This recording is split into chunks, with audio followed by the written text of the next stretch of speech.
Good morning, everyone. I'm Pam Watts, the Executive Director of NIRSA, coming to you on Instagram Live again this morning. NIRSA President David Davenport will join me here in a few minutes.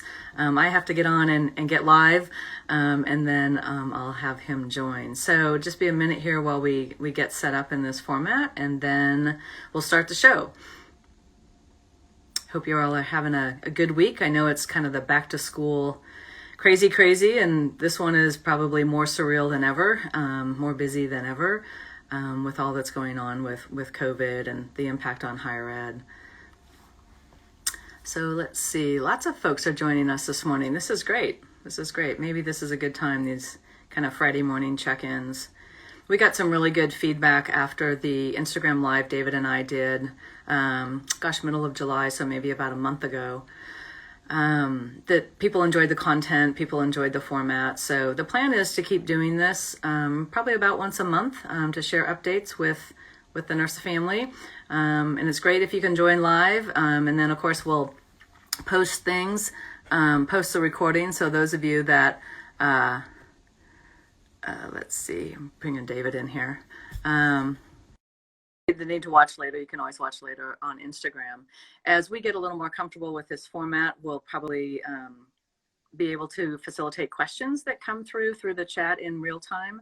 But you have to give us another one or two of these, I think, to get comfortable with the format. Hi, David. Good morning. Good morning. Good morning. Well, it's good to see you at the end of a long week. We've got, let's see, I don't know if Instagram tells me how many people have joined, but I saw lots of names come through as you were getting logged on. So we've got a good number of people who've joined us live. And then, like I was saying, of course, we'll post the recording later for folks to watch later if they need to.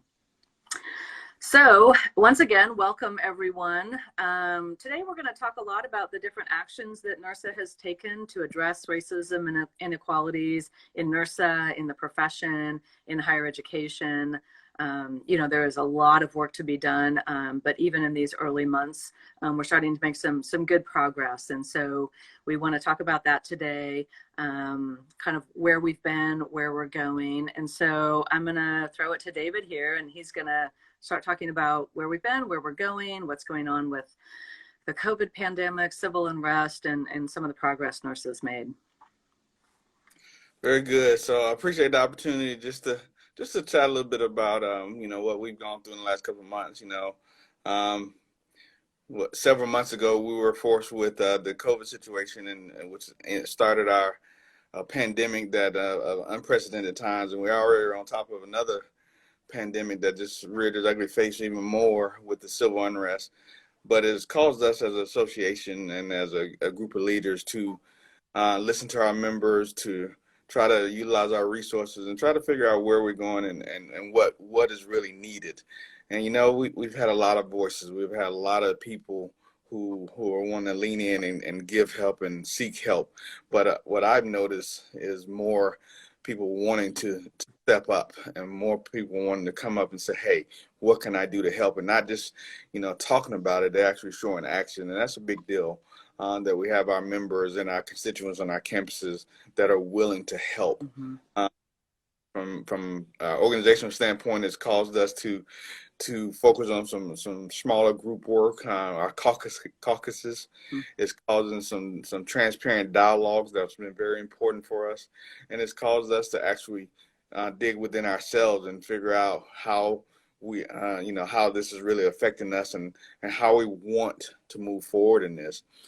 Particularly for me, I've enjoyed the caucus groups coming together a little bit more formidable, but also, people being vulnerable, and that's a huge deal, particularly from my end to be able to see it.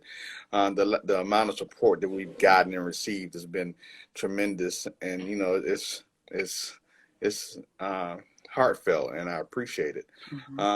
I know we've had a couple of opportunities from some of our senior members to highlight it and move forward on some of our platforms that are centralized, and I use more so the one Stan Shingle started one a while ago, 100 Black Men Collegiate Recreation, and we've had some phenomenal speakers on those groups. This past week we had Paul Wilson and Ned Britt, and they came on and lasted about an hour Some of our young members got to follow up and ask questions about it, and talk to individuals who've been there and how to move forward in our field and in recreation. We also, Seneca Wilson started a brother to brother Friday conversation. That's a big deal, and the numbers vary, but it's been very enlightening to hear from some of those members who get on those calls and they get. And I can name several others, but those are two that I highlight right now that's been for. So we started, we pandemics opened the door for us, and NIRSA took action, and our members asked for help, and we've been able to provide some of those help and move forward. But we still got a long way to go, and I'm looking forward to that. Ooh, did I lose Pam? There you go. No, I'm back. Okay, got you. So I'm kicking it back to you. Okay, great. Well, yeah, I'm glad you mentioned those groups and the caucuses. I think, one thing that's important to share is that there's not a one size fits all in all of this, right? We all need a variety of groups, larger groups, smaller groups, formal groups, less formal groups. I've been really encouraged by all of the, connection and networking and mentorship that has been going on within NIRSA. You mentioned the 100 Black Men of NIRSA, the group that Seneca's putting together. I've seen various women's groups coming together. And those are important. Some work has to happen in those smaller, 10, 20, 30 person groups. And then some work is facilitated in larger groups through the caucuses and otherwise. This is a good time. I want to highlight a couple resources for our listeners and watchers. Next week, as part of the Ideas in Motion series, our very dear friend and colleague, Siobhan Shorter, was at Spelman for a number of years and now works in well-being for the University of Georgia system. She's hosting an Ideas in Motion called Ask the Black Girl, a conversation spanning well-being to improve programming for Black students. So check that out next Wednesday.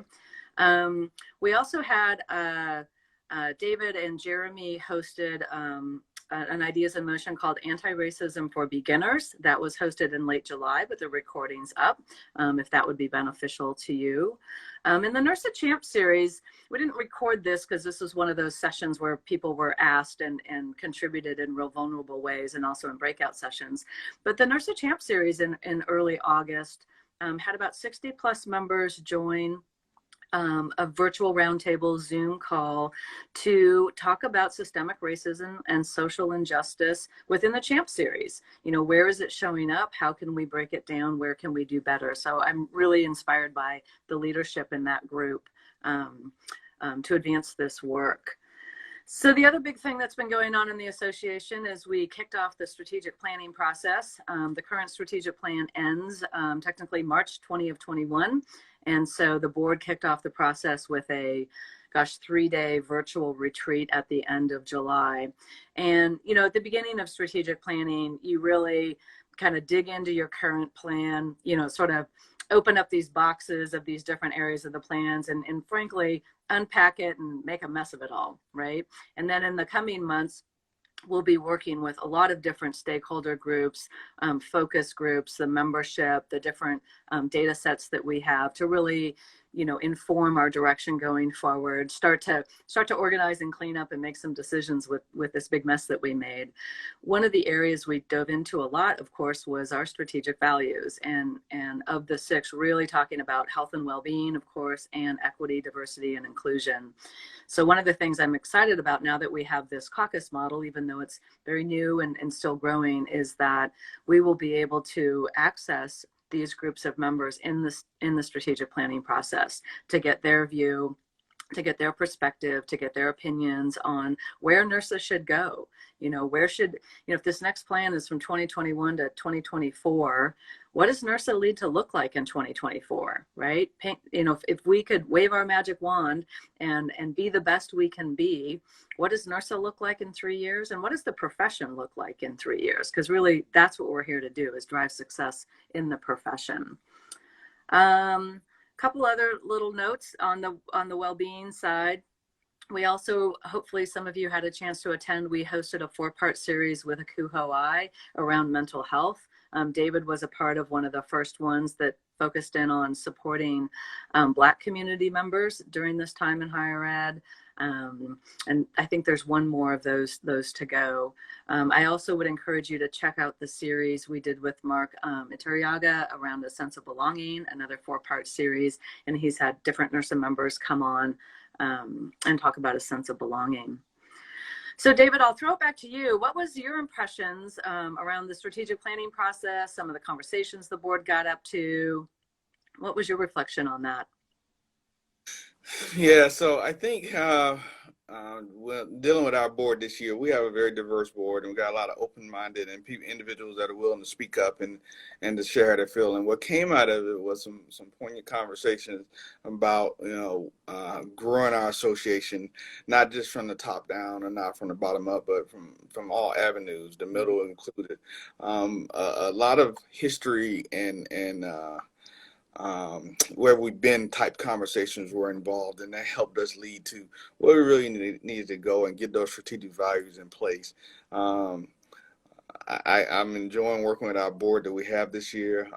Some of the conversations have been pretty deep. Mm-hmm. It was a good thing for us. One of the highlights that did come out for me, again, we continue the conversation about our history task force. Mm-hmm. That's a big deal. And I know we have a lot of people waiting to see what, who, what, when, and where, but, we got a lot of stuff going on, but that task force is not forgotten, and we're moving forward with it. In fact, we should be able to relaunch that committee here in the very near future. So please stay tuned for that. But that's one of the things that did come out that I've enjoyed, and I'm looking forward to it. The fact that some of our board members are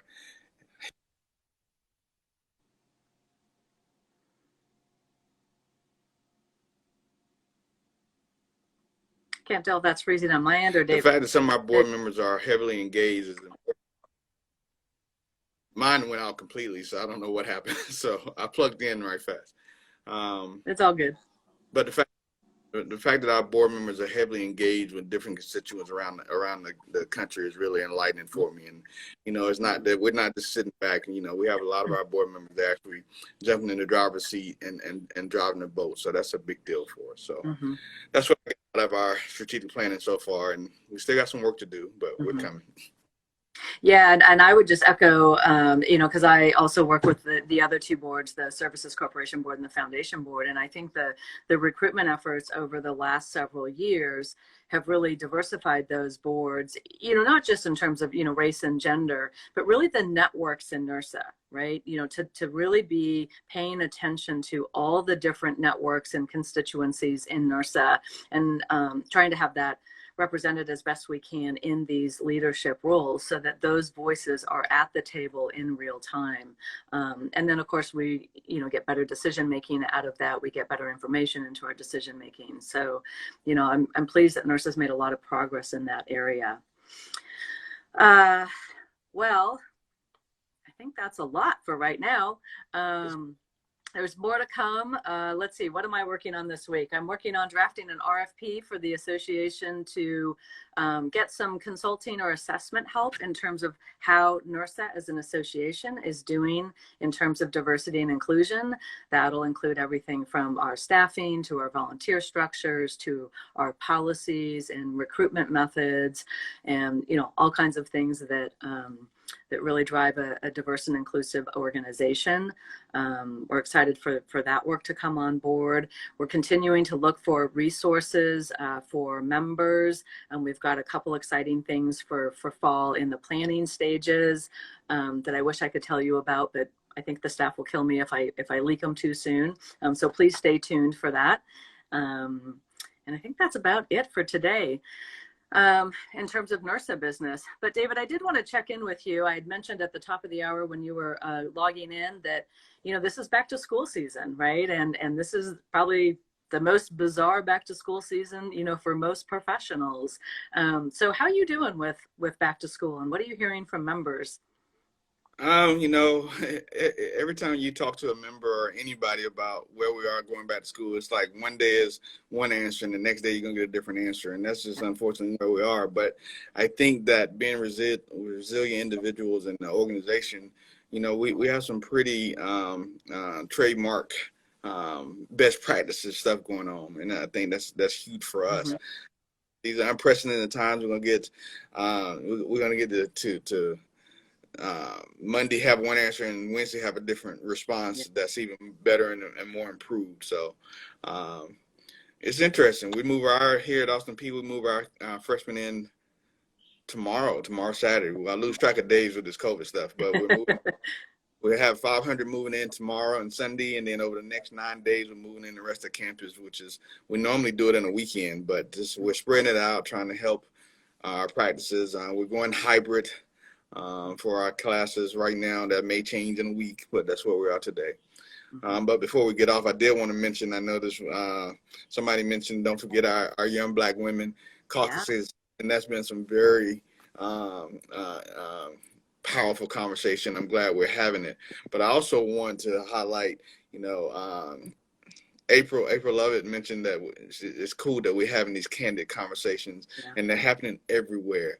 And that is so true. And what I want to encourage everybody is to keep having those conversations, but keep bringing those conversations forward. Don't just, you know, in your laptop or you know, wherever you're having them. Pull those conversations forward so we can have them.